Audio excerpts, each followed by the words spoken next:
तर सध्या सणासुदीचे दिवस चालू आहेत आणि सुट्ट्या पण चालू आहेत 2-3 दिवस झालं.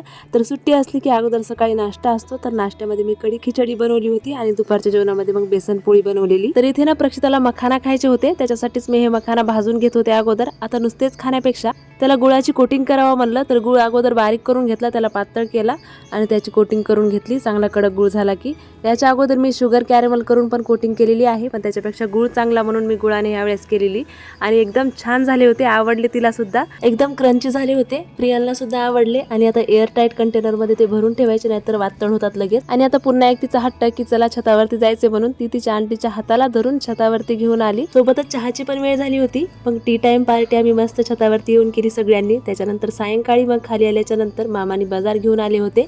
शनिवारी आमच्या इकडे बाजार असतो, तेच मी ते निवडून ठेवायचं काम करत होते. आणि रक्षाबंधन स्पेशल आमची स्पेशल अशी काही शॉपिंग नसते, तर आम्ही सिंपल अशा राख्या घेऊन आलोत. व्हिडिओ तुम्हाला कसा वाटला